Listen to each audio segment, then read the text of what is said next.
Bonjour et bienvenue dans le flash d'information. La course vers le développement dans le handball se manifeste par un enchaînement de construction de nombreuses routes bitumées. Quelques heures seulement après qu'il a procédé au lancement des travaux de bitumage de deux axes importants à Dabakala et Niakara, le vice-président de la République s'est rendu hier à Tafiré pour aussi lancer des travaux de réhabilitation et de bitumage de quelques 10 km de voirie. On ira à Tafiré à 13 h avec Jérôme Kofi Abola. Face à l'inflation des produits pétroliers et de l'énergie, le gouvernement a pris des mesures massives aux effets concrets. Subvention des prix des hydrocarbures, blocage des prix de l'électricité.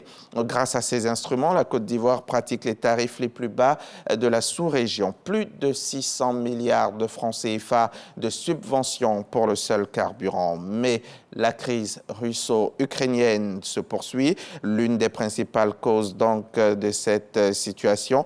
Et donc, la situation devient de plus en plus intenable. Et face à tout cela, l'État envisage fortement d'alléger la facture énergétique. C'est ce que nous dit Lanciné Bakayoko. Mamadou Sangafowa Koulibaly a fait son diagnostic.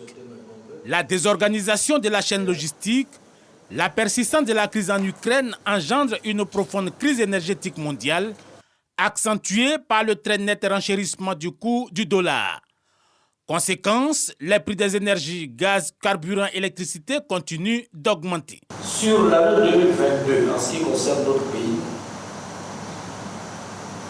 nous avons retenu que le cours du baril de pétrole brut a connu un pic allant jusqu'à 118 $ US en mars 2022, de 123 $ US en juin 2022.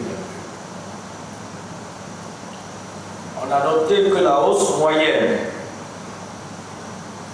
des prix pour l'année 2022 a été de 43,21% et que le cours du gaz butal a quant à lui augmenté en moyenne de 25,38%. Pour sa part, le gouvernement de Côte d'Ivoire a actionné le levier de la subvention, maintenant ainsi les prix et la consommation au niveau les plus bas de la sous-région. Un peu plus de 600 milliards de francs CFA à ce jour. Au niveau de la facture énergétique, le constat est le même. Une partie significative de la production de notre électricité étant basée sur l'utilisation de produits pétroliers, il va sans dire que le coût de production a nettement augmenté du fait de la crise énergétique, alors que les tarifs de vente sont demeurés inchangés. Ce tableau n'est pas raisonnablement tenable. Un gros risque, d'autant que la crise énergétique mondiale va vraisemblablement s'inscrire dans la durée avec des implications clairement structurelles. Des implications structurelles que la Côte d'Ivoire, la Banque mondiale et le Fonds monétaire international devraient analyser les semaines à venir en profondeur. C'est parti pour Obangomé 2023. L'exercice maritime régional dans les espaces en mer du Golfe de Guinée concerne plusieurs dizaines de pays étrangers.